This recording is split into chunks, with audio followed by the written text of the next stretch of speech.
today I'm going to try collards.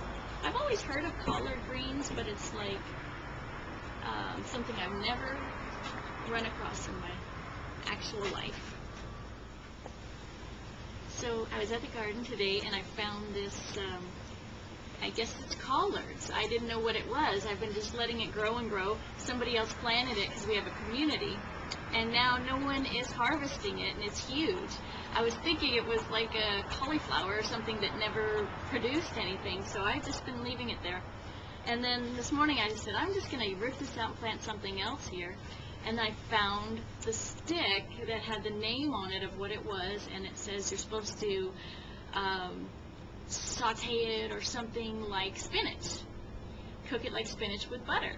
So I'm going to do that today. I separated out the hearts, the smaller pieces that were growing up the center, and so those I assume will be the tastiest ones. Here are the bigger pieces, and they are just so big I don't even know if they're edible.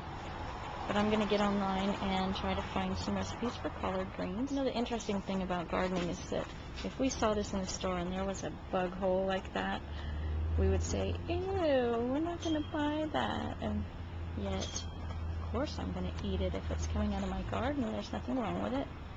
So that's what drives our growers to be forced to use bug sprays and pesticides, because the consumer whines about these little holes.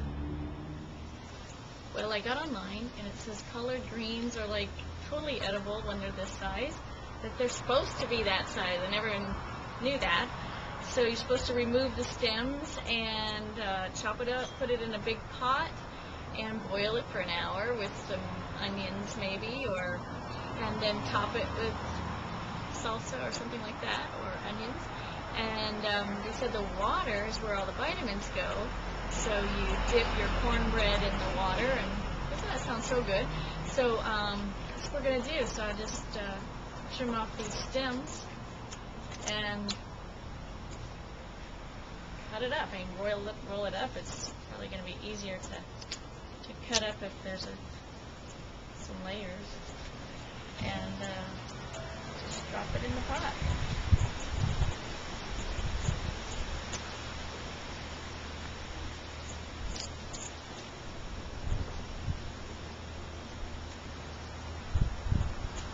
Take these stems out. So they said the stems are really bitter and they don't taste good, so you remove the big stems. So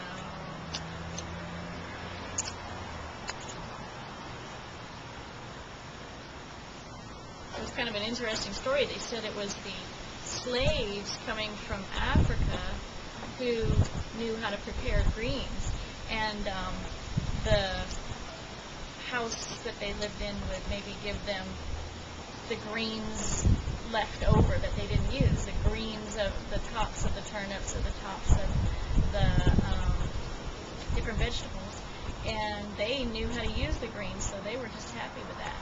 And then when they were brought into the house to be the cooks, they would bring these kind of dinners and meals and expose them to that kind of cooking.